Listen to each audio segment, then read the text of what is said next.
सिख कौम का जिहड़ा इस वेले ज़्यादा झुकाव आ वो भाई अमरतपाल सिंह की चोण मुहिम बारे है। ते माइक जिहदे विच आपां तेजां तो खड़ के बोलते हैं वो माइक चोण निशान भाई अमरतपाल सिंह नूं मिल गया।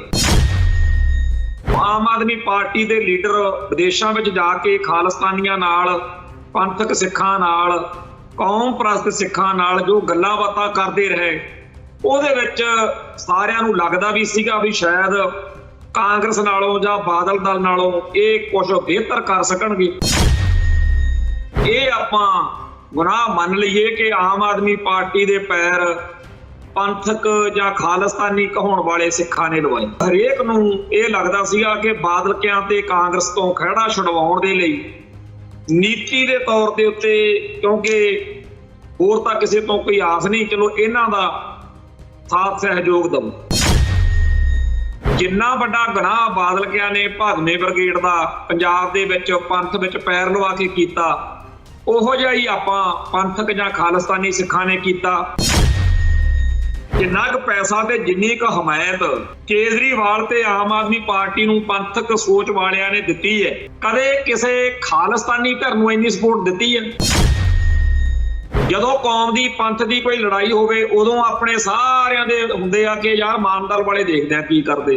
ਤੇ ਜਿਵੇਂ ਅਸੀਂ ਇੱਕ ਪਰਾਂ ਬਹਿ ਕੇ ਉਹਦੀ ਆਲੋਚਨਾ ਕਰਦੇ ਸੀ, ਉਹ ਦੁੱਖ ਦੂਰ ਕਰਦੇ, ਉਹ ਕਾਰਨ ਦੂਰ ਕਰਦੇ, ਤਾਂ ਅੱਜ ਕੁਝ ਕਹਾਣੀ ਹੋਰ ਹੁੰਦੀ। ਪਰ ਸਾਡੇ ਕੋਲ ਸਵਾਏ ਮਾਨਦਲ ਦੀ ਨਖੇਦੀ ਦੇ ਆਲੋਚਨਾ ਦੀ ਹੋਰ ਕੁਝ ਨਹੀਂ, ਦਵਾਨੀ ਉਹਨਾਂ ਨੂੰ ਦੇਣੀ ਨਹੀਂ। ਅਸੀਂ ਭਾਈ ਅਮਰਤਪਾਲ ਸਿੰਘ ਚੋਣ ਲੜ ਰਿਹਾ, ਉਹਦੀ ਮਦਦ ਕਰੋ, ਬਾਂਹ ਫੜੋ, ਉਹਦੇ ਨਾਲ ਖੜੋ, ਜਿਵੇਂ ਵੀ ਖੜ ਸਕਦੇ ਹੋ ਖੜੋ, ਕਿਉਂਕਿ ਹਰੇਕ ਕੋਲੇ ਜਦੋਂ ਕਿਸੇ ਮਦਦ ਕਰਨੀ ਹੋਵੇ ਰਾਹ ਲੱਭ ਹੀ ਜਾਂਦੇ।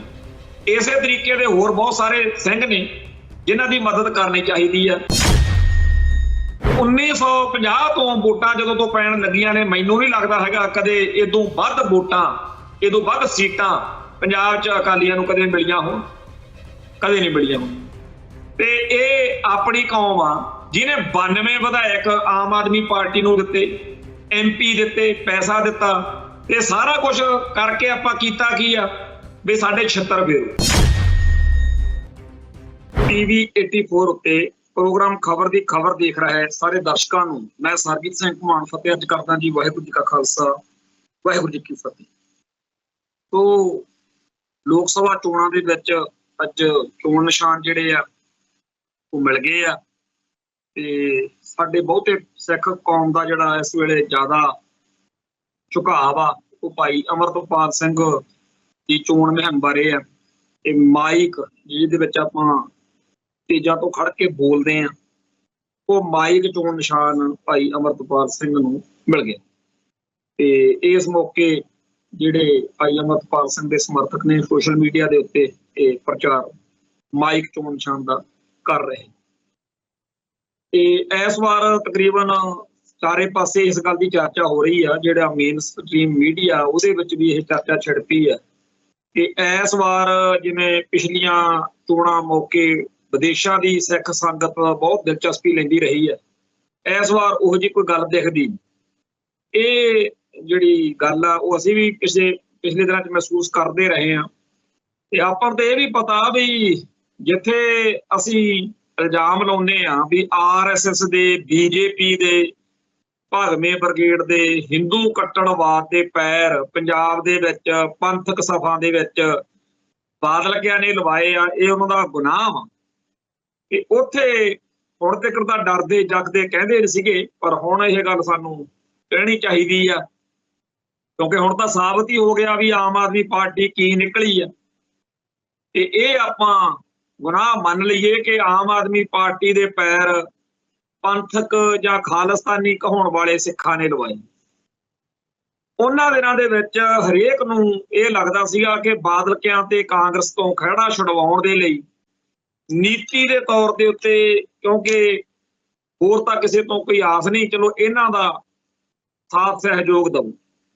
ਉਦੋਂ ਆਮ ਆਦਮੀ ਪਾਰਟੀ ਦੇ ਲੀਡਰ ਵਿਦੇਸ਼ਾਂ ਵਿੱਚ ਜਾ ਕੇ ਖਾਲਿਸਤਾਨੀਆਂ ਨਾਲ, ਪੰਥਕ ਸਿੱਖਾਂ ਨਾਲ, ਕੌਮ ਪ੍ਰਸਤ ਸਿੱਖਾਂ ਨਾਲ ਜੋ ਗੱਲਾਂ ਬਾਤਾਂ ਕਰਦੇ ਰਹੇ, ਉਹਦੇ ਵਿੱਚ ਸਾਰਿਆਂ ਨੂੰ ਲੱਗਦਾ ਵੀ ਸੀਗਾ ਵੀ ਸ਼ਾਇਦ ਕਾਂਗਰਸ ਨਾਲੋਂ ਜਾਂ ਬਾਦਲ ਦਲ ਨਾਲੋਂ ਇਹ ਕੁਝ ਬਿਹਤਰ ਕਰ ਸਕਣਗੇ। ਹੁਣ ਤਾਂ ਬੇਸ਼ੱਕ ਉਹ ਗੱਲਾਂ ਪੁੱਠੇ ਸਿੱਧੇ ਢੰਗ ਤਰੀਕਿਆਂ ਦੇ ਨਾਲ ਕਹੀਆਂ ਜਾ ਰਹੀਆਂ ਨੇ। ਸਾਡੀ ਕੌਮ ਦੇ ਬਹੁਤ ਸਾਰੇ ਆਗੂ ਜਿਹੜੇ ਨੇ ਵਾਹਵਾ ਗੁੱਸੇ 'ਚ ਨੇ ਕਿ ਕੇਜਰੀਵਾਲ ਧੋਖਾ ਕਰ ਗਿਆ, ਆਮ ਆਦਮੀ ਪਾਰਟੀ ਧੋਖਾ ਕਰ ਗਈ। ਪਰ ਇਹ ਵੀ ਇੱਕ ਸੱਚ ਵਾ ਕਿ ਜਿਹੜੇ ਲੀਡਰ ਉਹਨਾਂ ਦਿਨਾਂ ਦੇ ਵਿੱਚ ਬਾਹਰ ਜਾ ਕੇ ਬਾਹਰਲੇ ਸਿੱਖਾਂ ਨੂੰ ਭਰਮਾਉਂਦੇ ਸੀ, ਵਾਅਦੇ ਕਰਦੇ ਸੀ, ਉਹ ਤਾਂ ਪਹਿਲੋਂ ਜੋ ਹੀ ਛੱਡ ਗਏ ਸਾਰੇ ਤੇ ਹੋਰ ਪਾਰਟੀਆਂ ਵੱਲ ਚਲੇ ਗਏ ਸੀਗੇ। ਜਦੋਂ ਆਪਾਂ ਦੇਖਦੇ ਹਾਂ, ਚਾਹੇ ਉਹ ਸਰਦਾਰ ਸੁਖਪਾਲ ਸਿੰਘ ਖਹਿਰਾ ਆ ਤੇ ਚਾਹੇ ਉਹ ਫੂਲਕਾ ਸਾਹਿਬ ਆ, ਹੋਰ ਬੜੇ ਸੀ ਜਿਨ੍ਹਾਂ ਦੇ ਕਰਕੇ, ਜਿਨ੍ਹਾਂ ਦਾ ਚਿਹਰਾ ਮੋਹਰਾ ਦੇਖ ਕੇ ਜਾਂ ਜਿਨ੍ਹਾਂ ਦੀਆਂ ਗੱਲਾਂ ਬਾਤਾਂ ਨੂੰ ਦੇਖ ਕੇ ਸਾਡੇ ਪੰਥ ਪ੍ਰਸਤ ਸਿੱਖਾਂ ਨੂੰ ਉਦੋਂ ਲੱਗਿਆ ਕਿ ਮਾਇਆ ਦੇ ਢੇਰ ਲਾ ਦਿਓ, ਹਮਾਇਤ ਕਰੋ, ਸਪੋਰਟ ਕਰੋ। ਔਰ ਇਹ ਗੱਲ ਸਾਨੂੰ ਕਹਿਣ ਲੱਗਿਆ ਹੁਣ ਕੋਈ ਝਿਜਕ ਨਹੀਂ। ਪਹਿਲਾਂ ਤੋਂ ਡਰਦੇ ਸੀ ਕਿਉਂਕਿ ਟਰੋਲਿੰਗ ਆਰਮੀ ਗੰਦ ਬਹੁਤ ਬਕਦੀ ਸੀ, ਗਾਲਾਂ ਬਹੁਤ ਕੱਢਦੇ ਸੀ। ਪਰ ਹੁਣ ਇਹ ਗੱਲ ਸੱਚੀ ਤੇ ਸਪਸ਼ਟ ਵਾ ਕਿ ਜਿੰਨਾ ਵੱਡਾ ਗੁਨਾਹ ਬਾਦਲ ਕਿਆ ਨੇ ਭਾਗਵੇਂ ਬ੍ਰਿਗੇਡ ਦਾ ਪੰਜਾਬ ਦੇ ਵਿੱਚ ਪੰਥ ਵਿੱਚ ਪੈਰ ਲਵਾ ਕੇ ਕੀਤਾ, ਉਹੋ ਜਿਹਾ ਹੀ ਆਪਾਂ ਪੰਥਕ ਜਾਂ ਖਾਲਿਸਤਾਨੀ ਸਿੱਖਾਂ ਨੇ ਕੀਤਾ। ਬੇਸ਼ੱਕ ਸਾਡੀ ਉਦੋਂ ਕੋਈ ਕਿਸੇ ਨੇ ਸੁਣੀ ਮੰਨੀ ਨਹੀਂ, ਪਰ ਇਹ ਗੱਲ ਦਾ ਦੁੱਖ ਸਦਾ ਰਹੂਗਾ ਕਿ ਅਸੀਂ ਜਦੋਂ ਉਦੋਂ ਕਹਿੰਦੇ ਸੀ ਕਿ ਇਹਨਾਂ ਤੇਲਾਂ 'ਚ ਤੇਲ ਹੈ ਨਹੀਂ, ਤੇ ਹੁਣ ਕੀ ਆ ਕਿ ਸਾਡੇ ਸਾਰੇ ਪੰਥ ਦੇ ਸਰਮਾਏ ਨਾਲ ਅਗਲਾ ਪਾਰਟੀ ਖੜੀ ਕਰ ਗਿਆ। ਕਰੋੜਾਂ ਰੁਪਈਏ ਲੈ ਕੇ ਬਾਅਦ 'ਚ ਰਾਜ ਸਭਾ ਦੀਆਂ ਸੀਟਾਂ ਜਿਹੜੀਆਂ ਸੀਗੀਆਂ ਉਹ ਉਹਨੇ ਵੇਚੀਆਂ ਤੇ ਆਪ ਚਾਹੇ ਉਹ ਜੇਲ੍ਹ 'ਚ, ਚਾਹੇ ਉਹ ਪਹਾੜ ਆ, ਚਾਹੇ ਉਹਦਾ ਕੁਛ ਭਵਿੱਖ ਅੱਗੇ ਵਧੇ ਚਾਹੇ ਬਣੇ। ਪਰ ਇੱਕ ਵਾਰੀ ਆਪਣੀ ਕੌਮ ਦਾ 5-7 ਸਾਲ ਦਾ ਸਾਰਾ ਜਿਹੜਾ ਪੈਸਾ ਧੇਲਾ ਸੀ, ਸਰਮਾਇਆ ਸੀ, ਉਹਨੂੰ ਅੰਦੂ ਕੋਸ਼ੇ ਕਰ ਗਿਆ ਤੇ ਹੋਰ ਹੀ ਕੁਝ ਬਣ ਗਿਆ। ਮੈਂ ਇੱਥੇ ਇੱਕ ਬੇਨਤੀ ਕਰਨੀ ਚਾਹੁੰਦਾ, ਜਿੰਨਾ ਕੁ ਪੈਸਾ ਤੇ ਜਿੰਨੀ ਕੁ ਹਮਾਇਤ ਕੇਜਰੀਵਾਲ ਤੇ ਆਮ ਆਦਮੀ ਪਾਰਟੀ ਨੂੰ ਪੰਥਕ ਸੋਚ ਵਾਲਿਆਂ ਨੇ ਦਿੱਤੀ ਹੈ, ਕਦੇ ਕਿਸੇ ਖਾਲਿਸਤਾਨੀ ਧਿਰ ਨੂੰ ਇੰਨੀ ਸਪੋਰਟ ਦਿੱਤੀ ਹੈ? 1997 ਤੋਂ ਦਲ ਖਾਲਸਾ ਨਾਲ ਮੈਂ ਜੁੜਿਆ ਸੀ। ਹੁਣ ਤਾਂ ਚਲੋ ਬਾਅਦ 'ਚ ਆਪਾਂ ਆਜ਼ਾਦ ਹੋ ਕੇ ਕੌਮ ਦੀ ਗੱਲ ਕਰਦੇ ਹਾਂ, ਨੇੜਤਾ ਪਿਆਰ ਸਾਰਿਆਂ ਨਾਲ ਹੀ ਆ, ਵਿਚਰਦੇ ਸਾਰਿਆਂ ਨਾਲ ਹੀ ਆ। 1997 ਵਿੱਚ ਜਦੋਂ ਪੋਖਰਨ ਦੇ ਵਿੱਚ ਭਾਰਤ ਨੇ ਪਰਮਾਣੂ ਬੰਬ ਧਮਾਕਾ ਕੀਤਾ ਤੇ ਪਾਕਿਸਤਾਨ ਨੇ ਉਧਰ ਕੀਤਾ, ਉਦੋਂ ਮਾਨ ਦਲ ਵੱਲੋਂ ਇੱਕ ਪ੍ਰੋਟੈਸਟ ਦਿੱਲੀ ਦੇ ਵਿੱਚ ਕੀਤਾ ਗਿਆ ਸੀ, ਜਿੱਥੇ ਬੱਸਾਂ ਗੱਡੀਆਂ ਭਰ ਕੇ ਇਲਾਕੇ ਦੇ ਨੌਜਵਾਨਾਂ ਨੂੰ ਲੈ ਕੇ ਅਸੀਂ ਉੱਥੇ ਪਹੁੰਚੇ ਸੀ। ਤੇ ਉਹਨਾਂ ਦਿਨਾਂ ਦੇ ਵਿੱਚ ਸਾਨੂੰ ਇੱਕ ਗੱਲ ਦੀ ਬੜੀ ਤੰਗੀ ਸੀਗੀ, ਜਿਹੜੇ ਪਿਛਲੇ ਸਮੇਂ ਦੇ ਵਿੱਚ ਕਿਸੇ ਤਰੀਕੇ ਨਾਲ ਸਿੱਖ ਸੰਘਰਸ਼ ਨਾਲ ਸੰਬੰਧਿਤ ਰਹੇ ਲੋਕ ਸੀ, ਥਾਣਿਆਂ ਵਾਲੇ ਪੁੱਛ-ਗਿੱਛ ਕਰਦੇ ਸੀ ਹਰ 26 ਜਨਵਰੀ 15 ਅਗਸਤ ਨੂੰ, ਤੇ ਸਾਨੂੰ ਕਹਿੰਦੇ ਸੀ ਵੀ ਹੁਣ ਦੱਸੋ ਤੁਸੀਂ ਕਿਹੜੀ ਸਿਆਸੀ ਧਿਰ ਨਾਲ ਹੋ, ਤੇ ਕਿਸੇ ਨਾ ਕਿਸੇ ਦਾ ਨਾਂ ਲੈ ਕੇ ਗੁਜ਼ਾਰਾ ਹੁੰਦਾ ਸੀਗਾ। ਤੇ ਉਸ ਮੌਕੇ ਫਿਰ ਮਾਨ ਦਲ ਦਾ ਨਾਂ ਲੈ ਕੇ ਸਾਰ ਲੈਂਦੇ ਸੀ। ਤੋਂ ਉਦੋਂ ਮਾਨ ਸਾਹਿਬ ਨਾਲ ਸ਼੍ਰੋਮਣੀ ਅਕਾਲੀ ਦਲ ਅੰਮ੍ਰਿਤਸਰ ਦੇ ਪ੍ਰੋਗਰਾਮ 'ਚ ਗਏ ਤੇ ਉੱਥੇ ਮੈਨੂੰ ਦਲ ਖਾਲਸਾ ਦੇ ਸਿੰਘਾਂ ਨਾਲ ਮੇਲ ਜੋਲ ਹੋਇਆ ਤੇ ਦਲ ਖਾਲਸਾ ਨਾਲ ਉਦੋਂ ਤੋਂ ਤੁਰਿਆ ਹੁੰਦਾ। ਮੈਨੂੰ ਲੱਗਦਾ ਪੰਜਾਬ ਦੀ ਧਰਤੀ ਤੇ ਸਭ ਤੋਂ ਪਹਿਲਾ ਬੰਦਾ ਆਇਆ ਮੈਂ ਜਿਹਨਾਂ ਦਲ ਖਾਲਸਾ ਜੁਆਇਨ ਕੀਤੀ। ਦਲ ਖਾਲਸਾ ਨੂੰ ਅੱਜ ਤੱਕ ਉਨੀ ਹਮਾਇਤ, ਓਨਾ ਪੈਸਾ ਕਦੇ ਨਹੀਂ ਪੰਥਕ ਜਾਂ ਖਾਲਿਸਤਾਨੀ ਸਭਾ ਚੋਂ ਮਿਲਿਆ ਜਿੰਨਾ ਆਮ ਆਦਮੀ ਪਾਰਟੀ ਨੂੰ ਮਿਲਿਆ। ਮੈਂ ਗਵਾਹ ਹਾਂ। ਫਿਰ ਦੂਜੀ ਧਿਰ ਆ ਜਾਂਦੀ ਆ ਸ਼੍ਰੋਮਣੀ ਅਕਾਲੀ ਦਲ ਅੰਮ੍ਰਿਤਸਰ, ਉਹਨਾਂ ਦਾ ਤਾਂ ਬਾਹਰ ਢਾਂਚਾ ਵੀ ਹੈ। ਚਲੋ ਦਲ ਖਾਲਸਾ ਨੂੰ ਤਾਂ ਕਹਿ ਸਕਦੇ ਹਾਂ ਵੀ ਉਹਨਾਂ ਦੇ ਬਾਹਰਲੇ ਮੁਲਕਾਂ 'ਚ ਨੁਮਾਇੰਦੇ ਨਹੀਂ ਹੈਗੇ। ਹੁਣ ਭਾਵੇਂ ਭਾਈ ਪਰਮਜੀਤ ਸਿੰਘ ਮੰਡ ਕੈਨੇਡਾ ਦੇ ਦੌਰੇ ਤੇ ਗਿਆ ਹੋਇਆ, ਜਿਹੜਾ ਕਾਰਜਕਾਰੀ ਪ੍ਰਧਾਨ ਨੌਜਵਾਨ ਬਣਾਇਆ। ਹੁਣ ਤਾਂ ਇਹ ਵੀ ਨਹੀਂ ਕਹਿ ਸਕਦੇ ਵੀ ਉਹ ਪੁਰਾਣੇ ਬੁੜੇ ਜੀ ਬਿਠਾਈ ਰੱਖਦੇ ਆ ਜੀ, ਨਵੇਂ ਮੁੰਡਿਆਂ ਨੂੰ ਮੌਕਾ ਨਹੀਂ ਦਿੰਦੇ। ਇਹ ਬਿਲਕੁਲ ਫਰੈਸ਼ ਨੌਜਵਾਨ ਚਿਹਰਾ ਅਤੇ ਪੰਥ ਦੀ ਕੌਮ ਦੀ ਗੱਲ ਵੀ ਧੜੱਲੇ ਨਾਲ ਤੇ ਸੋਚ ਸਮਝ ਨਾਲ ਕਰਨ ਵਾਲਾ, ਬਾਹਲੀ ਫੂਫਾਂ ਵੀ ਹੈ ਨਹੀਂ ਤੇ ਚੱਕਮੀਆਂ ਜਿਹੀਆਂ ਮਾਰ ਕੇ ਬੱਲੇ ਬੱਲੇ ਕਰਾਉਣ ਵਾਲਾ ਵੀ ਹੈ ਨਹੀਂ। ਕਿਉਂਕਿ ਅੱਜ ਕੱਲ ਇਹ ਵੀ ਆਪਾਂ ਨੂੰ ਬਿਮਾਰੀ ਪਈ ਆ, ਜਿਹੜਾ ਠੋਕਵੀਂ ਜੀ ਗੱਲ ਕਰੇ ਤੇ ਜਿਹੜਾ ਚੱਕਮੀਆਂ ਜਿਹੀਆਂ ਮਾਰੇ, ਜਿਹੜਾ ਮਤਲਬ ਗਾਹਾਂ ਵਾਲਿਆਂ ਨੂੰ ਲੱਗਣ ਲਾ ਦੇਵੇ ਬਸ ਬਈ ਇਹਨੇ ਤਾਂ ਹੁਣੇ ਜਿਹੜਾ ਹੈਗਾ ਫੱਟੇ ਚੱਕ ਦੇਣੇ ਆ। ਤੋ ਉਹ ਇੱਕ ਵੀਰਤਾ, ਧੀਰਤਾ ਤੇ ਗੰਭੀਰਤਾ ਵਾਲਾ ਨੌਜਵਾਨ ਪਰਮਜੀਤ ਸਿੰਘ ਮੰਡ, ਉਹਨੂੰ ਮੇਰੇ ਖਿਆਲ 'ਚ ਜ਼ਿੰਦਗੀ 'ਚ ਪਹਿਲੀ ਵਾਰ ਮੌਕਾ ਮਿਲਿਆ ਬਾਹਰਲੇ ਸਿੱਖਾਂ ਦੇ ਨਾਲ ਤੋਂ ਬਾਹਰ ਜਿੰਨੇ ਭੈਣ ਭਰਾ ਵਾ ਉਹਨੂੰ ਤੋਲ ਲਓ, ਪਰਖ ਲਓ ਤੇ ਆਪਦਾ, ਜਿਵੇਂ ਕਹਿੰਦੇ ਆਪਣੀ ਕੌਮ ਨੂੰ ਆਦਤ ਆ ਸੂਈ ਦੇ ਨਖਾਰੇ ਵਿੱਚ ਦੀ ਕੱਢ ਕੇ ਫੇਰ ਉਹਨੂੰ ਸਰਟੀਫਿਕੇਟ ਦੇਣਾ ਹੁੰਦਾ ਤਾਂ ਉਹਨੂੰ ਦੇ ਲਓ। ਉਹਦੇ 'ਚ ਭਰੋਸਾ ਕਰਕੇ ਦੇਖ ਲਓ, ਕੀ ਪਤਾ ਨੌਜਵਾਨ ਸ਼ਕਤੀ ਨੂੰ ਲਾਮਬੰਦ ਕਰਕੇ ਕੋਈ ਨਵੇਂ ਰਾਹ ਪਾ ਸਕੇ। ਪਰ ਮੈਨੂੰ ਇਸ ਗੱਲ ਦੀ ਪੂਰੀ ਗਰੰਟੀ ਆ ਕਿ ਜਿੰਨਾ ਆਪਾਂ ਪੈਸਾ ਤੇ ਜਿੰਨੀ ਹਮਾਇਤ ਆਮ ਆਦਮੀ ਪਾਰਟੀ ਨੂੰ ਤੇ ਕੇਜਰੀਵਾਲ ਲਾਲਾ ਕੇਜਰੀਵਾਲ ਨੂੰ ਦਿੱਤੀ ਆ, ਉਨੀ ਆਪਾਂ ਕਦੇ ਵੀ ਪਰਮਜੀਤ ਸਿੰਘ ਮੰਡ ਜਾਂ ਦਲ ਖਾਲਸਾ ਨੂੰ ਨਹੀਂ ਦੇਣੀ। ਮਾਨਦਾਰ ਨੂੰ ਵੀ ਨਹੀਂ ਕਦੇ ਮਿਲੀ। ਮਾਨਦਾਰ ਵਾਲੇ ਵੀ ਵਿਚਾਰੇ ਮੈਂ ਦੇਖਦਾ ਹੁੰਦਾ, ਜੇ ਅਸੀਂ ਇੱਥੇ ਉਹਨਾਂ ਦਾ ਚਲੋ ਕ੍ਰਿਟਿਸਿਜ਼ਮ ਅਸਾਰੂ ਆਲੋਚਨਾ ਵੀ ਕਰਦੇ ਆ ਕਿ ਉਹਨਾਂ ਨੂੰ ਸਾਰੇ ਪੰਜਾਬ ਦੇ ਵਿੱਚ ਹਰ ਪਿੰਡ ਵਿੱਚ ਆਪਦੇ ਯੂਨਿਟ ਬਣਾਉਣੇ ਚਾਹੀਦੇ ਆ, ਤੇ ਯੂਨਿਟ ਬਣਾਉਣ ਲਈ ਉਹਨਾਂ ਨੂੰ ਜਿਸ ਤਰੀਕੇ ਦੇ ਸਾਧਨਾਂ ਦੀ ਲੋੜ ਆ ਉਹ ਆਪਾਂ ਦੇਣੇ ਆ ਆਮ ਆਦਮੀ ਪਾਰਟੀ ਨੂੰ, ਉਹ ਆਪਾਂ ਸਾਧਨ ਦੇਣੇ ਆ ਸਾਰੇ ਆਮ ਆਦਮੀ ਪਾਰਟੀ ਨੂੰ, ਤੇ ਆਸ ਕਰਨੀ ਆ ਕਿ ਮਾਨਦਾਰ ਸਾਡੇ ਲਈ ਕੁਛ ਕਰੇ। ਜਦੋਂ ਕੌਮ ਦੀ ਪੰਥ ਦੀ ਕੋਈ ਲੜਾਈ ਹੋਵੇ ਉਦੋਂ ਆਪਣੇ ਸਾਰਿਆਂ ਦੇ ਹੁੰਦੇ ਆ ਕਿ ਯਾਰ ਮਾਨਦਾਰ ਵਾਲੇ ਦੇਖਦੇ ਆ ਕੀ ਕਰਦੇ ਆ। ਬੇਸ਼ੱਕ ਸਭ ਤੋਂ ਵੱਧ ਆਲੋਚਨਾ ਆਪਾਂ ਉਹਨਾਂ ਦੀ ਕਰਦੇ ਆ, ਮੈਂ ਵੀ ਕਰਦਾ, ਇੱਥੋਂ ਤੱਕ ਕਿ ਇੱਥੇ ਇੱਕ ਖਾਲਸਾ ਫਤਿਹਨਾਮਾ ਮੈਗਜ਼ੀਨ ਨਿਕਲਦਾ ਸੀ। ਮੈਂ ਹੁਣ ਤਾਂ ਉਹ 2 ਮਹੀਨਿਆਂ ਤੋਂ ਸਰਕਾਰ ਨੇ ਨਗੰਦੇ ਕਸਤੇ ਉਹਨੂੰ ਬੰਦ ਬੁੱਧ ਜਿਹਾ ਕਰਤਾ, ਤੇ ਪਰ ਮੈਂ ਉਹਦੇ ਵਿੱਚ ਜਦੋਂ ਲਿਖਣਾ ਸ਼ੁਰੂ ਕੀਤਾ ਤਾਂ ਇੱਕ ਇਹੋ ਜਿਹਾ ਦੌਰ ਆਇਆ ਜਦੋਂ ਮੋਗੇ ਇਲਾਕੇ ਦੇ ਵਿੱਚ ਜਿਮਨੀ ਚੋਣ ਆ ਗਈ, ਬਾਦਲ ਦਲ ਦਾ ਰਾਜ ਸੀਗਾ, ਤੇ ਉਦੋਂ ਭਾਈ ਨਵਤੇਜ ਸਿੰਘ ਹਨੀ ਜਿਹੜੇ ਕਿ ਭਾਈ ਦਲਜੀਤ ਸਿੰਘ ਬਿੱਟੂ ਦੇ ਸਾਧੂ ਹੈ, ਤੇ ਉਹਨਾਂ ਦਾ ਭਰਾ ਭਾਈ ਵੀਰ ਇੰਦਰਪਾਲ ਸਿੰਘ ਸਨੀ 17.5 ਸਾਲ ਲੌਂਗੋਵਾਲ ਕਤਲकांड ਵਿੱਚ ਨਾਭੇ ਜੇਲ੍ਹ ਕੱਟ ਕੇ ਆਏ, ਤੇ ਉਹ ਸਾਡੇ ਭੂਆ ਜੀ ਦਾ ਪਰਿਵਾਰ ਆ, ਭੂਆ ਜੀ ਦੇ ਲੜਕੇ ਨੇ ਪਰਿਵਾਰਕ ਤੌਰ ਦੇ ਉੱਤੇ। ਤੇ ਨਵਤੇਜ ਸਿੰਘ ਹਨੀ ਨੂੰ ਮਾਨਦਾਰ ਵੱਲੋਂ ਉਦੋਂ ਉਸ ਹਲਕੇ ਚੋਂ ਧਰਮਕੋਟ ਮੋਗੇ ਇਲਾਕੇ ਚੋਂ ਚੋਣ ਲੜਾਈ ਗਈ।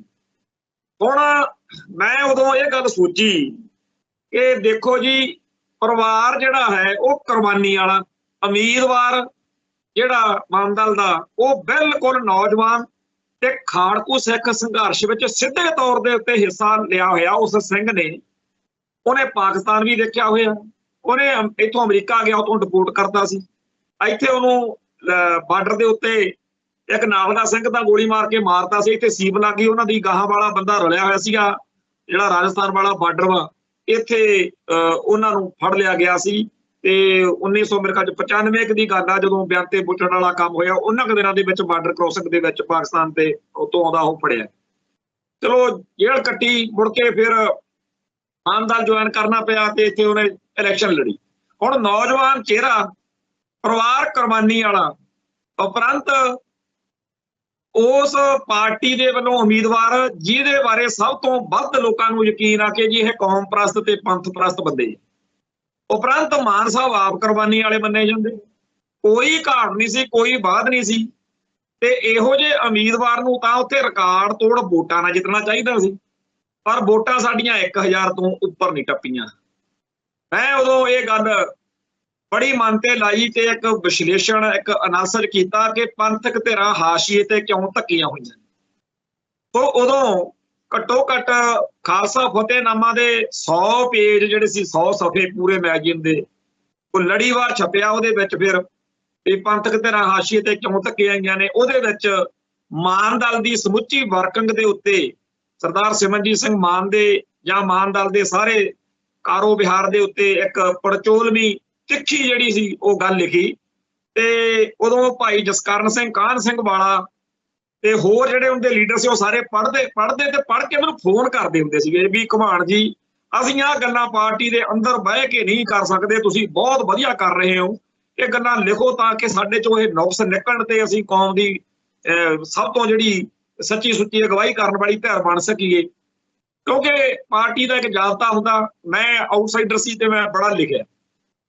ਮੇਰਾ ਇਹ ਗੱਲ ਕਰਨ ਤੋਂ ਭਾਵ ਇਹ ਹੈ ਕਿ ਜੇ ਕਿਤੇ ਇਸ ਧਿਰ ਨੂੰ ਅਸੀਂ ਹਮਾਇਤ ਉਵੇਂ ਕੀਤੀ ਹੁੰਦੀ ਜਿਵੇਂ ਆਮ ਆਦਮੀ ਪਾਰਟੀ ਨੂੰ ਕੀਤੀ, ਤੇ ਜਿਵੇਂ ਅਸੀਂ ਇੱਕ ਪਰਾਂ ਬਹਿ ਕੇ ਉਹਦੀ ਆਲੋਚਨਾ ਕਰਦੇ ਸੀ, ਉਹ ਦੁੱਖ ਦੂਰ ਕਰਦੇ, ਉਹ ਕਾਰਨ ਦੂਰ ਕਰਦੇ, ਤਾਂ ਅੱਜ ਕੁਛ ਕਹਾਣੀ ਹੋਰ ਹੁੰਦੀ। ਪਰ ਸਾਡੇ ਕੋਲ ਸਵਾਏ ਮਾਨਦਲ ਦੀ ਨਖੇਦੀ ਦੇ ਆਲੋਚਨਾ ਦੀ ਹੋਰ ਕੁਛ ਨਹੀਂ, ਦਵਾਨੀ ਉਹਨਾਂ ਨੂੰ ਦੇਣੀ ਨਹੀਂ ਅਸੀਂ।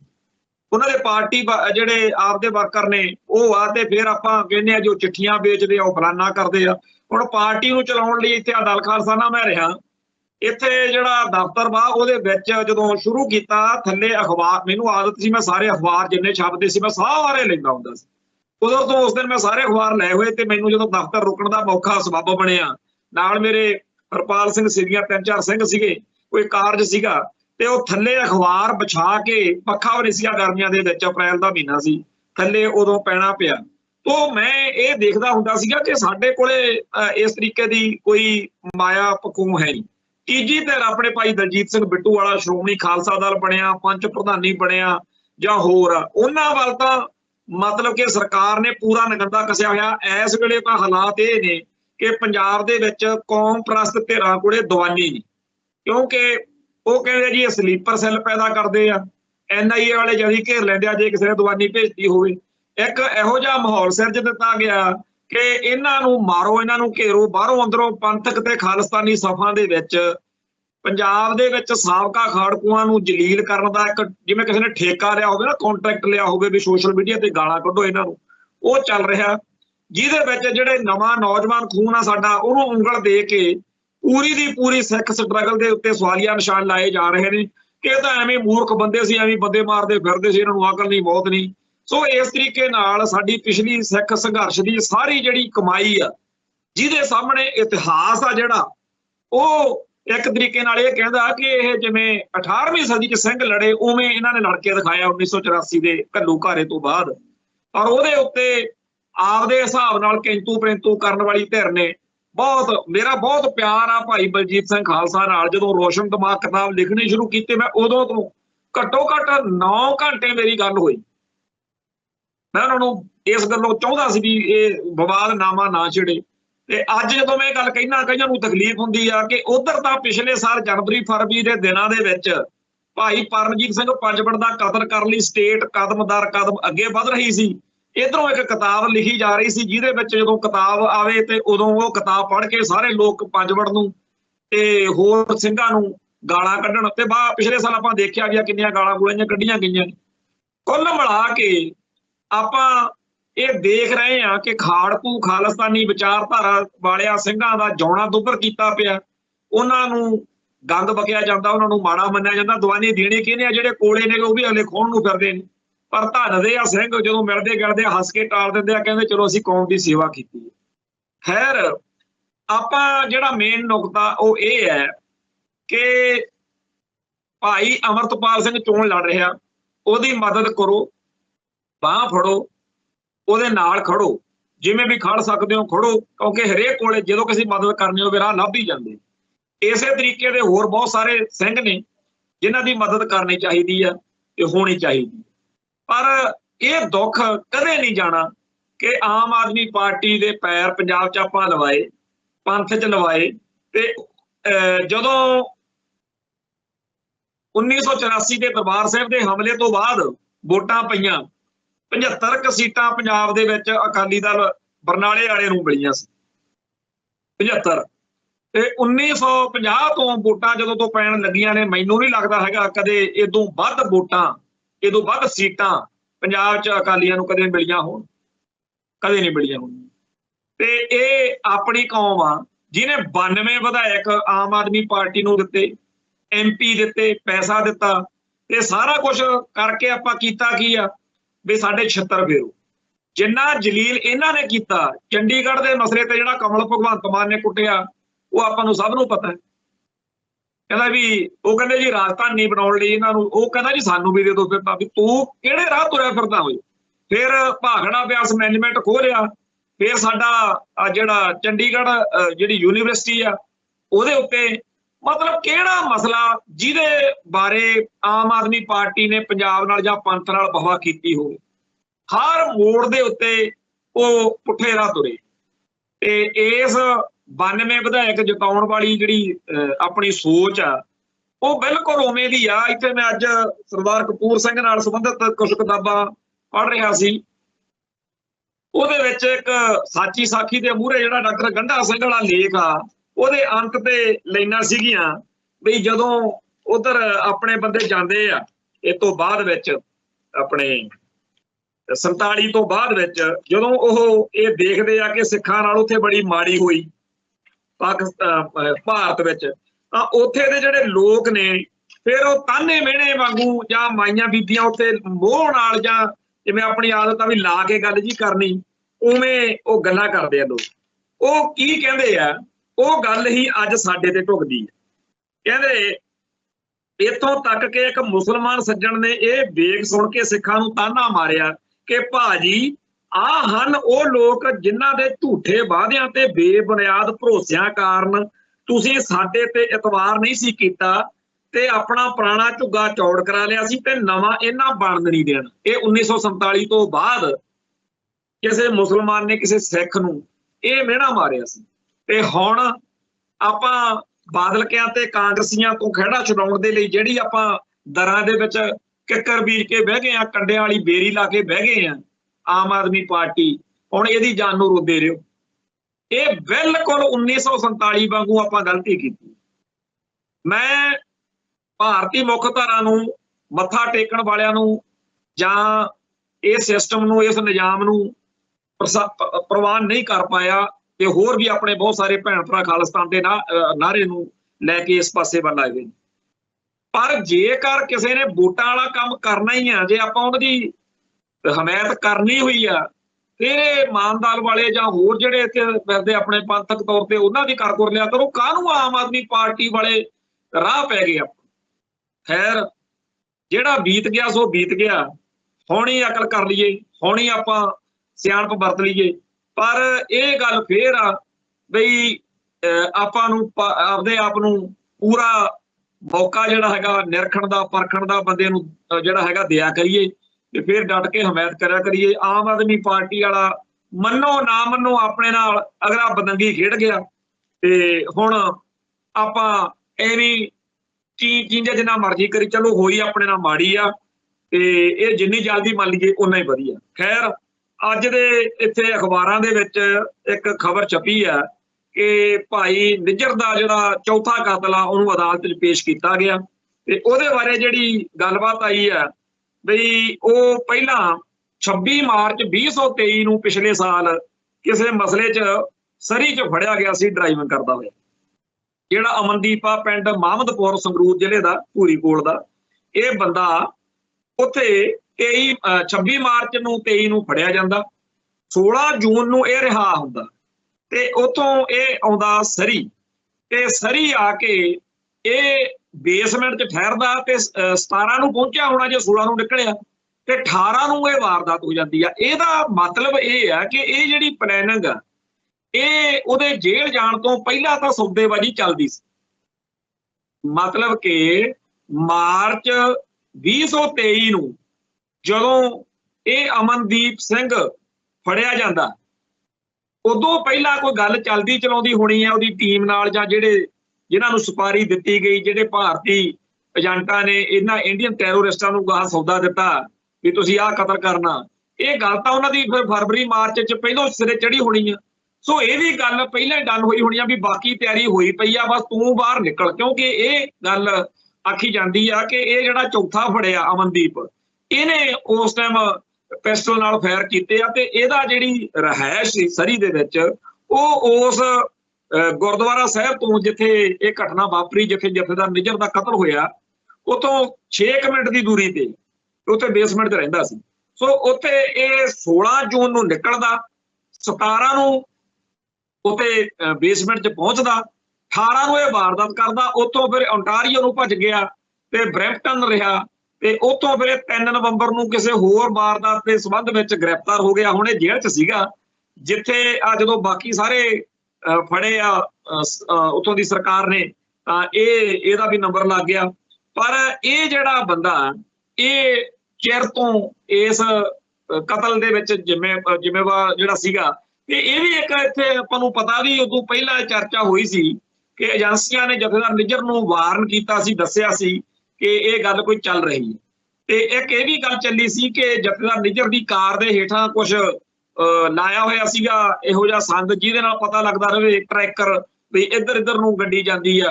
सो ये सारियां गल्लां बातां जिहड़ियां ने उहदे हिसाब नाल जे देखिया जावे तां ये जिहड़ा निज्जर दे जथेदार निज्जर दे कातलां दे विचों अमनदीप आ ये एक मेन बंदा जिहदे तो काफी ज्यादा। पर हैरानी की गल यह है कि ये सारे 20-22 साल के छोकरे जिन्हां ने इंडियन स्टेट टैरोरिज्म जिहड़ा इंडियन टैरोरिस्ट बन के उन्हां दे सुपारी लैके इन्हां ने कतल किया, इन्हां दे रिश्तेदार, इन्हां दे वाकफ, इन्हां दे पिंड दे ये सारे जने दड़ बट्टी बैठे, एक भी शब्द कोई बोल नहीं रहा।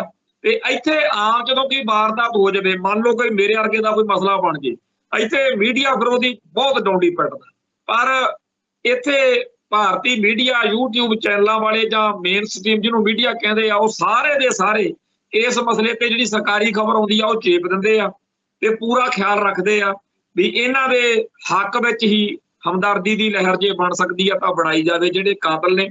ਸੋ ਇਹ ਅੱਜ ਜਦੋਂ ਖਬਰ ਛਪੀ ਕਿ 16 ਜੂਨ ਨੂੰ ਇਹ ਬੰਦਾ ਜੇਲ੍ਹ ਚੋਂ ਨਿਕਲਿਆ ਤੇ 18 ਜੂਨ ਨੂੰ ਇਹਨੇ ਇਹ ਕਤਲ ਦੀ ਵਾਰਦਾਤ ਅੰਜਾਮ ਦਿੱਤੀ ਆ, ਤਾਂ ਇਹ ਬੜਾ ਜ਼ਰੂਰੀ ਹੈ ਕਿ ਇਹਦੇ ਵਾਰਸਾਂ ਨੂੰ, ਇਹਦੇ ਪਰਿਵਾਰਕ ਮੈਂਬਰਾਂ ਨੂੰ ਤੇ ਹੋਰ ਲੋਕਾਂ ਨੂੰ ਬੋਲਣਾ ਚਾਹੀਦਾ ਕਿ ਉਹ ਪੰਥ ਨਾਲ ਨੇ ਕਿ ਪੰਥ ਦੇ ਉਲਟ ਖੜੇ ਨੇ। ਖੈਰ, ਅੱਜ ਦੇ ਅਜੀਤ ਅਖਬਾਰ ਦੇ ਵਿੱਚ ਸਰਦਾਰ ਹਰਜਿੰਦਰ ਸਿੰਘ ਲਾਲ ਜਿਹੜਾ ਸਰਗੋਸ਼ੀਆਂ ਕਾਲਮ ਲਿਖਦੇ ਆ, ਉਹਨੇ ਇੱਕ ਇੰਟਰਵਿਊ ਜਿਹੜੀ ਮੋਦੀ ਦੀ ਹੋਈ ਆ ਉਹਦੇ ਕੁਝ ਅੰਸ਼ ਜਿਹੜੇ ਨੇ ਉਹ ਲਿਖੇ ਆ, ਜਿਹਦੇ ਚ ਉਹ ਕਹਿੰਦਾ ਕਿ ਮੈਂ ਮੰਨਦਾ ਹਾਂ ਕਿ ਮੇਰੇ ਦੇਸ਼ ਦੇ ਲੋਕ ਮੈਨੂੰ ਵੋਟ ਦੇਣਗੇ। ਮੈਂ ਜਿਸ ਦਿਨ ਹਿੰਦੂ ਮੁਸਲਮਾਨ ਕਰਾਂਗਾ ਉਸ ਦਿਨ ਮੈਂ ਸਰਵਜਨਕ ਜੀਵਨ ਵਿੱਚ ਰਹਿਣ ਯੋਗ ਨਹੀਂ ਰਹਾਂਗਾ। ਮੈਂ ਹਿੰਦੂ ਮੁਸਲਮਾਨ ਨਹੀਂ ਕਰਾਂਗਾ, ਇਹ ਮੇਰਾ ਸੰਕਲਪ ਹੈ। ਇਹ ਮੋਦੀ ਦੇ ਬੋਲ ਨੇ। ਇਹ ਤਾਂ ਚਲੋ ਐਵੇਂ ਸ਼ੁਰੂ ਜੀ ਵਾਲੀ ਗੱਲ ਆ, ਗਾਹਾਂ ਬੜਾ ਵੱਡਾ ਸੱਪ ਕੱਢਿਆ ਮੋਦੀ ਨੇ। ਮੋਦੀ ਕਹਿੰਦਾ ਮੈਂ ਹਿੰਦੂ ਮੁਸਲਮਾਨ ਨਹੀਂ ਕਰਾਂਗਾ, ਇਹ ਮੇਰਾ ਸੰਕਲਪ ਹੈ। ਮੋਦੀ ਨੇ ਕਿਹਾ ਕਿ ਮੇਰੇ ਘਰ ਦੇ ਆਸੇ-ਪਾਸੇ ਮੁਸਲਮਾਨ ਪਰਿਵਾਰ ਰਹਿੰਦੇ ਨੇ ਤੇ ਮੇਰੇ ਘਰ ਵਿੱਚ ਈਦ ਵੀ ਮਨਾਈ ਜਾਂਦੀ ਹੈ ਤੇ ਹੋਰ ਵੀ ਤਿਉਹਾਰ ਹੁੰਦੇ ਨੇ। ਤੇ ਅੱਗੇ ਲਿਖਦਾ, ਈਦ ਦੇ ਦਿਨ ਮੇਰੇ ਘਰ ਖੁਦ ਦਾ ਖਾਣਾ ਨਹੀਂ ਪੱਕਦਾ, ਸਾਰੇ ਮੁਸਲਮਾਨ ਪਰਿਵਾਰਾਂ ਤੋਂ ਮੇਰੇ ਘਰ ਖਾਣਾ ਆਉਂਦਾ। ਜਦੋਂ ਤਾਜ਼ੀਆ ਨਿਕਲਦਾ ਤਾਂ ਅਸੀਂ ਉਹਦੇ ਹੇਠੋਂ ਦੀ ਨਿਕਲਦੇ ਸਾਂ, ਜਿਵੇਂ ਮੰਦਿਰ ਵਿੱਚ ਪਰਿਕਰਮਾ ਕਰਦੇ ਸਾਂ। ਇਹ ਸਾਰੀ BBC ਦੀ ਕੋਈ ਰਿਪੋਰਟ ਆ ਜਿਹਦੇ ਆਧਾਰ ਤੇ ਹਰਜਿੰਦਰ ਸਿੰਘ ਲਾਲ ਨੇ ਇਹ ਸਾਰੀ ਗੱਲਬਾਤ ਲਿਖੀ ਆ ਕਿ ਅੱਜ ਤੱਕ ਆਪਾਂ ਨੂੰ ਸਭ ਨੂੰ ਪਤਾ ਕਿ ਇਸ ਪਾਰਟੀ ਦਾ ਪੂਰਾ ਏਜੰਡਾ, ਭਗਵੇਂ ਬ੍ਰਿਗੇਡ ਦਾ ਏਜੰਡਾ ਐਂਟੀ ਮੁਸਲਮਾਨ ਰਿਹਾ। ਤੇ ਹੁਣ ਆ ਜਿਹੜੀ ਬੋਲੀ ਬੋਲ ਰਿਹਾ ਇਹ ਹੋਰ ਹੀ ਕਹਾਣੀ ਪਾਈ ਪਈ ਆ। ਇੱਕ ਉਹ ਗਾਣਾ ਜਿਹਾ ਸੀਗਾ ਇੱਕ ਚਿਹਰੇ ਪੇ ਕਿਤਨੇ ਚਿਹਰੇ ਲਗਾ ਲੇਤੇ ਹੈ ਲੋਗ, ਉਹ ਇਹ ਫਿਰ ਉਹੋ ਜਿਹੀ ਕੋਈ ਗੱਲ ਬਣੀ ਹੋਈ ਆ ਜਿਹਦੇ ਵਿੱਚ ਅੱਜ ਤੱਕ ਮੁਸਲਮਾਨਾਂ ਦਾ ਗੁਜਰਾਤ ਵਿੱਚ ਕਤਲੇਆਮ ਕਰਨ ਦਾ ਦੋਸ਼, ਗੋਧਰਾ ਕਾਂਡ ਤੇ ਉਸ ਤੋਂ ਬਾਅਦ ਵਿੱਚ ਆ ਜੋ ਸਾਰੇ ਭਾਰਤ ਵਿੱਚ, ਇਹ ਤਾਂ ਉਹ ਨੇ ਜਿਹੜੇ ਪੂਰਾ ਬਰਤਾਂਤ ਨੈਰੇਟਿਵ ਸਿਰਜ ਕੇ ਮੁਸਲਮਾਨਾਂ ਦਾ ਥਾਂ ਥਾਂ ਤੇ ਸ਼ਤਰੌਲ ਕਰਾਉਂਦੇ ਰਹੇ ਜਿਹਨਾਂ ਦੇ ਰਾਜ ਵਿੱਚ। ਥਾਂ ਥਾਂ ਦੇ ਉੱਤੇ ਗਊ ਹੱਤਿਆ ਦੇ ਨਾਂ ਤੇ ਮੁਸਲਮਾਨਾਂ ਦਾ ਜਿਵੇਂ ਘਾਣ ਹੋਇਆ। ਤੇ ਅੱਜ ਮੋਦੀ ਸਾਹਿਬ ਨੇ ਨਵਾਂ ਹੀ ਸੱਪ ਕੱਢਤਾ, ਕਹਿੰਦੇ ਜੀ ਸਾਡੇ ਤਾਂ ਰੋਟੀ ਹੋਏ ਉਦੋਂ ਈਦ ਵਾਲੇ ਦੇ ਕੇ ਜਾਂ ਈਦ ਵਾਲੇ ਦਿਨ ਘਰੇ ਨਹੀਂ ਬਣਦੀ, ਅਸੀਂ ਤਾਂ ਜੀ ਤਾਜ਼ੀਆ ਤੇ ਫਲਾਨਾ ਤੇ ਧਮਕਾਨਾ। ਕਹਿਣ ਤੋਂ ਭਾਵ ਇਹ ਆ ਕਿ ਆਪਾਂ ਸੁਣਦੇ ਤਾਂ ਆਏ ਆ ਕਿ ਜਿਹੜਾ ਹਿੰਦੂ ਆ ਉਹ ਝੂਠ ਝਾਟ ਬੋਲਣ ਲੱਗਿਆ ਮਿੰਟ ਲਾਉਂਦਾ, ਬਾਤ ਉਹ ਕੀਜੀਏ ਹੋ ਜਿਸਕੇ ਹਜ਼ਾਰ ਪਹਿਲੂ, ਕੋਈ ਤੋਂ ਪਹਿਲੂ ਬਚ ਜਾਏ ਬਾਤ ਬਦਲਨੇ ਕੇ लिए, ਪਰ ਆ ਤਾਂ ਸਿਰੇ ਹੀ ਲਾਤੀ। ਕਹਿਣ ਤੋਂ ਭਾਵ ਇਹ ਆ ਭਾਈ, ਆਪਾਂ ਇਹ ਸੋਚੋ ਵੀ ਆਪਣੇ ਇਹ ਮਤਲਬ ਇਹਨਾਂ ਨਾਲ ਵਾਹ ਪਿਆ ਹੋਇਆ। ਇੱਕ ਇੱਥੇ ਕਾਂਗਰਸੀ ਲੀਡਰ ਸੀ, ਲੇਡੀ ਸੀ ਕੋਈ ਲੀਡਰ, ਉਹ ਇੱਥੇ ਚੈਨਲ ਤੇ ਬੜਾ ਪਿੱਟੇ। ਉਹ ਕਹਿੰਦੀ ਮੁਝੇ तो ये है कि हमारा प्रधानमंत्री ਝੂਠ ਬੋਲਤਾ ਹੈ। ਹੁਣ ਉਹਦੀ ਗੱਲ ਸੁਣ ਕੇ ਹਾਸਾ ਆਉਂਦਾ ਵੀ ਝੂਠ ਤਾਂ ਬੋਲਦਾ, ਉਹ ਸੱਚ ਹੀ ਨਹੀਂ ਬੋਲ ਸਕਦਾ। ਕਦੇ ਸੱਚ ਨਹੀਂ ਅੱਜ ਤੱਕ ਬੋਲਿਆ ਮੋਦੀ ਨੇ, ਹਰ ਗੱਲ 'ਚ ਝੂਠ ਆ। ਜਦੋਂ ਉਹ ਸਿੱਖਾਂ ਨੂੰ ਸੱਦ ਕੇ ਰੋਟੀ ਪਾਣੀ ਖਿਲਾ ਰਿਹਾ ਹੁੰਦਾ ਉਹ ਝੂਠ ਹੁੰਦਾ।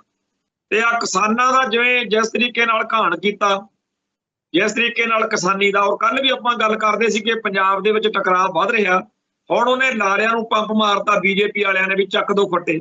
ਸੋ ਪੰਜਾਬ ਦੇ ਵਿੱਚ ਵੋਟਾਂ ਵਾਲੇ ਦਿਨਾਂ ਦੇ ਵਿੱਚ BJP ਅਤੇ ਪੰਜਾਬੀ ਲੋਕਾਂ ਦਾ ਇੱਕ ਟਕਰਾਅ, ਇੱਕ ਕਲੈਸ਼ ਜਿਹੜਾ ਹੈਗਾ ਉਹ ਦਿਨੋਂ ਦਿਨ ਜ਼ੋਰ ਫੜਦਾ ਜਾ ਰਿਹਾ।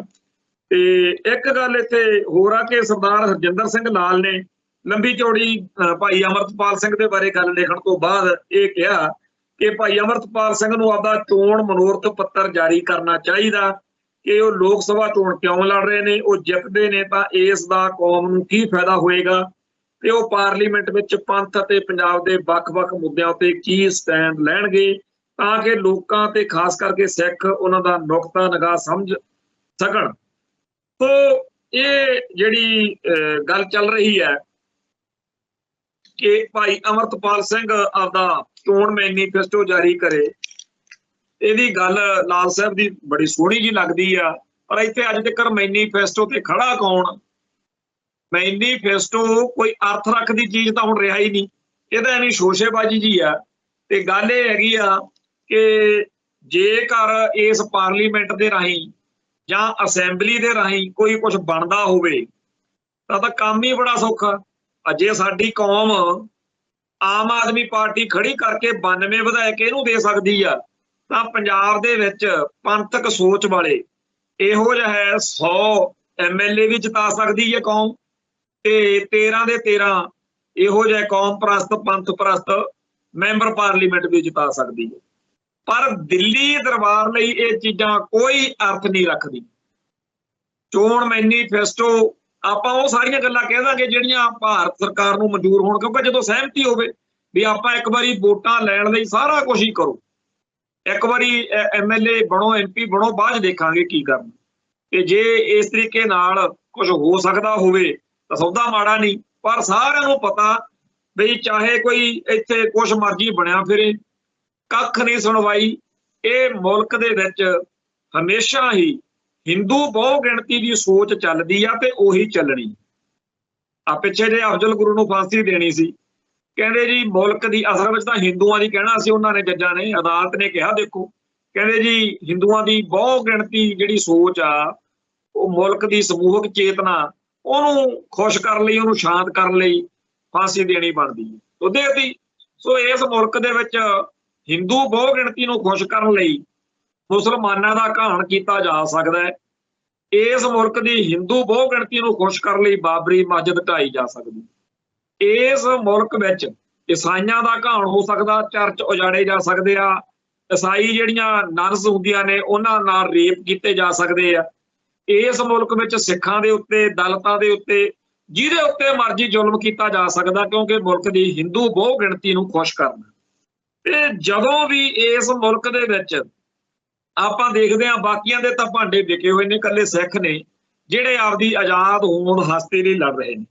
ਤੇ ਇਸ ਗੱਲ ਦੀ ਬੜੀ ਤਕਲੀਫ ਆ ਇਸ ਮੁਲਕ ਦੇ ਮੌਜੂਦਾ ਹਾਕਮਾਂ ਨੂੰ, ਕਿਉਂਕਿ 1947 ਮੌਕੇ ਜੋ ਕਹਿ ਕੇ ਸਰਦਾ ਸੀ ਅਗਲਿਆਂ ਨੇ ਕਹਿ ਲਿਆ। ਹੁਣ 5-7 ਦਹਾਕਿਆਂ ਤੋਂ ਬਾਅਦ ਇਸ ਮੌਕੇ ਜਿਹੜਾ ਹਿੰਦੂ ਚੇਤਨਾ ਉਹ ਇਸ ਗੱਲ ਤੋਂ ਬੜੀ ਔਖੀ ਆ ਕਿ ਐਵੇਂ ਆਪਾਂ 1947 ਵਾਲੇ ਸੰਵਿਧਾਨ ਚ ਅਗਲਾ ਛੱਡੋ ਪਰਾਂ ਧਰਮਿੰਦਰ ਪੁਖਤਾ ਜੀ ਨੂੰ, ਤੇ ਸਿੱਧਾ ਹਿੰਦੂ ਰਾਸ਼ਟਰ ਐਲਾਨੋ। ਹੁਣ ਵੋਟਾਂ ਦੇ ਵਿੱਚ ਜਦੋਂ ਲੱਗਿਆ ਕਿ ਹਾਰ ਜਾਗੇ, ਕੁਛ ਆਪਦੇ ਬਿਆਨਾਂ ਤੋਂ ਮੁੱਕਰੇ ਆ, ਅਦਰਵਾਈਜ਼ ਤਾਂ ਭਗਵਾਂ ਬਰਗੇਡ ਸਾਰਾ ਹੀ ਚੌੜਾ ਹੋ ਕੇ ਕਹਿੰਦਾ ਸੀਗਾ ਜੀ ਬਈ ਆਪਾਂ ਹਿੰਦੂ ਰਾਸ਼ਟਰ ਬਣਾਉਣਾ ਹੈ ਤੇ ਇਸ ਮੁਲਕ ਦਾ ਸੰਵਿਧਾਨ ਜਿਹੜਾ ਹੈ ਉਹ ਬਦਲ ਦੇਣਾ ਹੈ। ਤੇ ਇਸ ਭਾਰਤੀ ਸੰਵਿਧਾਨ ਦੇ ਵਿੱਚ ਜਿਹੜੀ ਵਿਚਾਰਾਂ ਦੇ ਪ੍ਰਗਟਾਵੇ ਦੀ ਆਜ਼ਾਦੀ ਹੈ ਉਹ ਵੀ ਬੜੀ ਚੁਭਦੀ ਹੈ।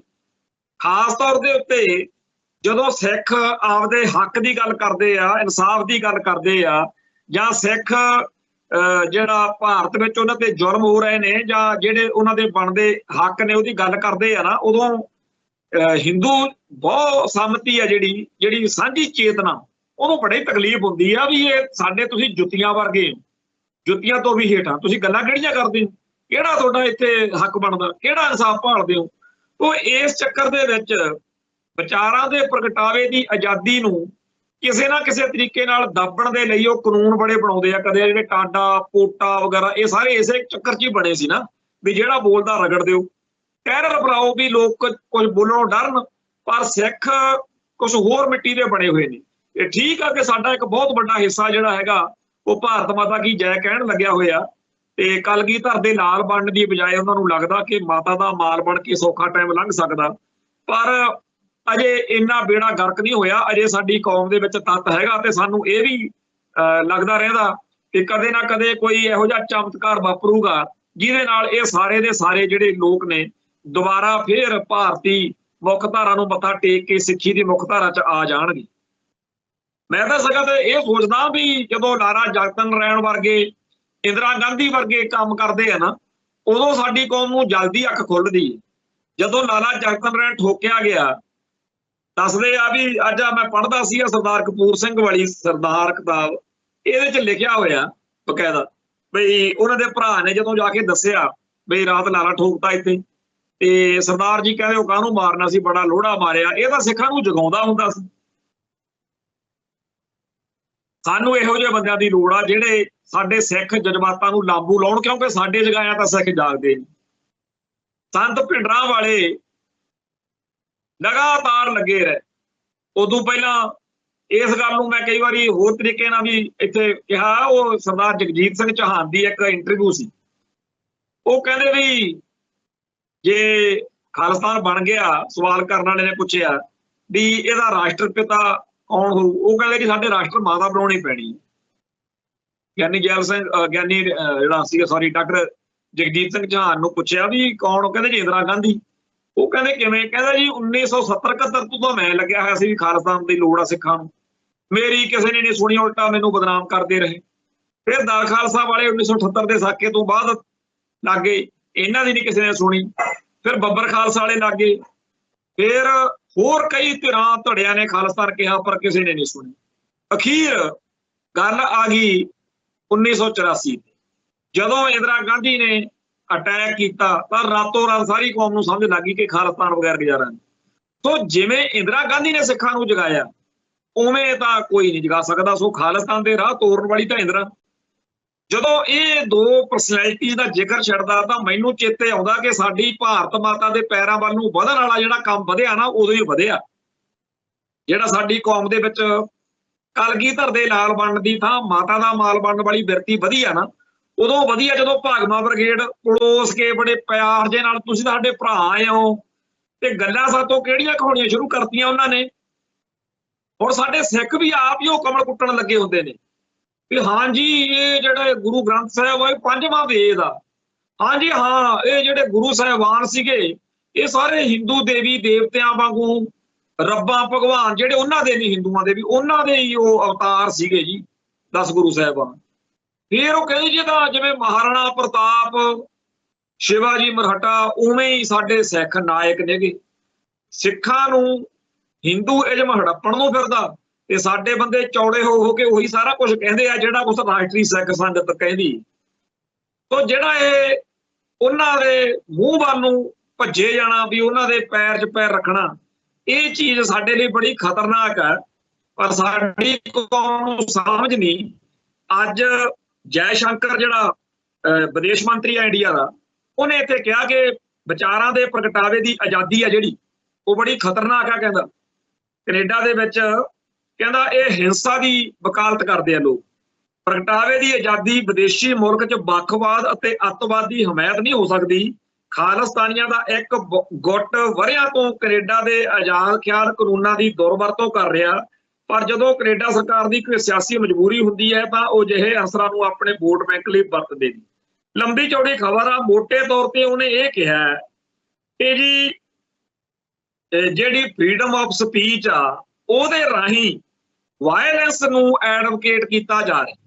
ਹੁਣ ਮੈਨੂੰ ਐ ਦੱਸੋ ਵੀ ਜਥੇਦਾਰ ਨਿੱਜਰ ਜਾਂ ਕੈਨੇਡਾ ਦੀ ਧਰਤੀ ਤੇ ਕਿੰਨੇ ਕੁ ਸਿੱਖ ਨੇ ਜਿਹੜੇ AK-47 ਚੱਕ ਕੇ ਲੋਕਾਂ ਨੂੰ ਕਹਿੰਦੇ ਆ ਵੀ ਚੱਕ ਦਿਓ, ਫੂਕ ਦਿਓ, ਜਾਂ ਆਪ ਉਹ ਇਸ ਤਰ੍ਹਾਂ ਦੀ ਕੋਈ ਐਡਵੋਕੇਸੀ ਕਰਦੇ ਆ ਵੀ ਫਲਾਣੇ ਨੇ ਫਲਾਣਾ ਮਾਰਤਾ, ਜੇ ਕਰਤਾ ਉਹ ਕਰਤਾ। ਇਹੋ ਜਿਹੀ ਤਾਂ ਗੱਲ ਉੱਥੇ ਦਾ ਨਾ ਕਾਨੂੰਨ ਇਜਾਜ਼ਤ ਦਿੰਦਾ ਨਾ ਉਹ ਆਪ ਕਰਦੇ ਆ ਕੋਈ ਬੰਦੇ ਉੱਥੇ। ਉਲਟਾ ਤਕਲੀਫ ਤਾਂ ਇਹਨਾਂ ਨੂੰ ਇਹ ਆ ਕਿ ਸਿੱਖਾਂ ਨੇ ਮਨੁੱਖੀ ਹੱਕਾਂ ਦਾ ਜਿਹੜਾ ਘਾਣ ਹੋਇਆ ਇੰਡੀਆ ਦੇ ਵਿੱਚ, ਉਹਦੀ ਗੱਲ ਬੜੇ ਵੱਡੇ ਪੱਧਰ ਦੇ ਉੱਤੇ ਇੰਟਰਨੈਸ਼ਨਲ ਲੈਵਲ ਤੇ ਚੱਕ ਕੇ ਆਪਦੀ ਕੌਮ ਦਾ ਸੱਚਾ ਸੁੱਚਾ ਪੱਖ ਜਿਹੜਾ ਹੈਗਾ ਉਹ ਪੇਸ਼ ਕਰ ਦਿੱਤਾ ਤੇ ਉਹਦੀ ਤਕਲੀਫ ਹੈ। ਸੋ ਜਥੇਦਾਰ ਨਿੱਜਰ ਦੇ ਕਤਲ ਨੂੰ ਜਾਇਜ਼ ਦਰਸਾਉਣ ਲਈ ਇਹ ਕਹਿੰਦੇ ਆ ਜੀ ਉਹ ਹਿੰਸਾ ਦੀ ਐਡਵੋਕੇਸੀ ਕਰਦੇ ਸੀ। ਹੋਰ ਵੀ ਇਹ ਬੜਾ ਕੁਝ ਹੋਊਗਾ, ਪਰ ਜਿਹੜਾ ਬਾਹਰਲੇ ਮੁਲਕਾਂ ਦੇ ਵਿੱਚ ਬੈਠ ਕੇ ਸਾਡੇ ਭਾਈਚਾਰੇ ਦੇ ਲੋਕ ਪੰਥ ਦੀ ਕੌਮ ਦੀ ਗੱਲ ਕਰਦੇ ਆ, ਉਹ ਸਾਡੀ ਧਰੋਹਰ ਆ ਔਰ ਸਾਡਾ ਖਜ਼ਾਨਾ, ਸਾਨੂੰ ਉਹਨਾਂ ਦੀ ਰਾਖੀ ਕਰਨੀ ਚਾਹੀਦੀ ਹੈ। ਪਰ ਸਾਡੇ ਬੰਦਿਆਂ ਨੂੰ ਇਹ ਲੱਗਦਾ ਕਿ ਜੈ ਸ਼ੰਕਰ ਸਹੀ ਬੋਲਦਾ ਜੀ, ਇਹ ਜੀ ਬਾਹਰ ਜਾ ਕੇ ਮਾਹੌਲ ਖਰਾਬ ਕਰਦੇ। ਇਹ ਜਿਹੜੇ ਪੰਜਾਬ ਵਾਲੇ ਖਾਲਿਸਤਾਨੀ ਆ ਇਹ ਵੀ ਭਾਈ, ਪਰ ਮੈਂ ਤੁਹਾਨੂੰ ਇੱਕੋ ਗੱਲ ਦੱਸਦਾ ਕਿ ਐਵੇਂ ਪੇਮੀ ਦੇ ਨਿਆਣੇ ਜੇ ਬਣ ਕੇ ਤੁਸੀਂ ਹਿੰਦੂ ਫਿਤਰਤ ਨੂੰ ਜਾਣਦੇ ਹੀ ਨਹੀਂ। ਜਿਵੇਂ ਮਿਸਟਰ ਜਨਾਹ ਕਹਿੰਦਾ ਹੁੰਦਾ ਸੀ, ਤੁਸੀਂ ਉਦੋਂ ਜਾਣੋਗੇ ਸਿੱਖੋ ਜਦੋਂ ਇਹ ਤੁਹਾਡੇ ਮਾਲਕ ਹੋਣਗੇ। ਤੇ ਉਹੀ ਗੱਲ ਹੈ ਕਿ ਜਿਹੜਾ ਟਾਈਮ ਉਹਨਾਂ ਦਾ 1947 ਦਾ ਸੀ, ਜਿਹੜਾ ਕੁਝ ਉਦੋਂ ਕਹਿ ਕੇ ਉਹ ਸਿੱਖਾਂ ਨੂੰ ਭਰਮਾ ਸਕਦੇ ਸੀ ਉਹ ਕਹਿ ਲਿਆ। ਅੱਜ ਦੀ ਤਰੀਕ ਵਿੱਚ ਇਹ ਜਿਹੜਾ ਹਿੰਦੂ ਭਾਈਚਾਰਾ, ਹਿੰਦੂ ਸਮੂਹਕ ਚੇਤਨਾ, ਉਹ ਸਿੱਖੀ ਅਤੇ ਸਿੱਖਾਂ ਨੂੰ ਕੇਸਾਧਾਰੀ ਹਿੰਦੂ ਬਣਾਉਣ ਲਈ ਜਾਂ ਸਿੱਖਾਂ ਦਾ ਕਤਲੇਆਮ ਕਰਕੇ ਇਹਨਾਂ ਦੀ ਸਮੂਲ ਨਾਸ਼ ਲਈ ਜਿਸ ਤਰੀਕੇ ਦੀਆਂ ਵਿਉਂਤਾਂ ਵਿਉਂਤਦੇ ਨੇ, जिस तरीके ਦੀਆਂ ਉਹ ਚਾਲਾਂ ਚੱਲਦੇ ਨੇ ਉਹਨਾਂ ਨੂੰ ਸਮਝ ਕੇ ਸੁਣ ਕੇ ਕਹਿੰਦੇ ਕਹਾਉਂਦੇ ਬੰਦਿਆਂ ਦੇ ਰੌਂਗਟੇ ਖੜੇ ਹੋ ਜਾਣ, ਸਰੀਰ ਸੁੰਨ ਹੋ ਜੇ। ਪਰ ਧੰਨ ਦੀ ਆ ਸਾਡੀ ਕੌਮ ਜਿਹੜੀ ਐਵੇਂ ਬਿਨਾਂ ਕਿਸੇ ਬਗਾਨੀ ਸ਼ਾਦੀ में अब्दुल्ला दीवाना, कोई MLA MP बनना, कोई किसी की सरकार बननी है, कांग्रेस आ जाए चाहे आ जाए मोदी, थोड़े तो उही जुत्तियां पैणियां ने। पंजाब दे विच जिहदी मर्जी सरकार आ जाए, पंथ की गल करन वालियां लई आही आ UAPA। जिन्हां लोकां नूं लगदा सी कि आम आदमी पार्टी ने तां पंथक ते खालिस्तानियां तो पैसा लिया होया, चक के मारे ना अमरतपाल सिंह हुणी उत्थे डिब्रूगढ़ जेल੍ਹ 'ਚ। जिन्हां लोकां नूं लगदा कि जे मोदी तुर गया ते नवें आ जाणगे, जिहड़े आ सुमंत गोयल, ये दुलमा पिंड वा ਉਹਦੇ ਕੋਲੇ ਮਲੇਰਕੋਟਲੇ ਕੋਲ ਉੱਥੋਂ ਦਾ ਆ ਦਿਨਕਰ ਗੁਪਤੇ ਹੋਣੀ, ਜੀਤ ਡੁਭਾਲ ਹੋਣੀ, ਇਹੋ ਜਿਹਾ ਹੀ ਉਦੋਂ ਹੋਣੇ ਆ ਜਦੋਂ ਕਾਂਗਰਸ ਦਾ ਹੋਇਆ। ਸੋ ਜਿਹੜੀ ਟਾਰਗੇਟ ਕਿਲਿੰਗ ਚੱਲਦੀ ਆ ਜਾਂ ਸਾਡੇ ਸਿੱਖਾਂ ਦਾ ਘਾਣ ਚੱਲਦਾ, ਇਹ ਹਰੇਕ ਸਰਕਾਰ ਦੇ ਰਾਜ ਵਿੱਚ ਇਹੀ ਕੁਝ ਹੋਣਾ।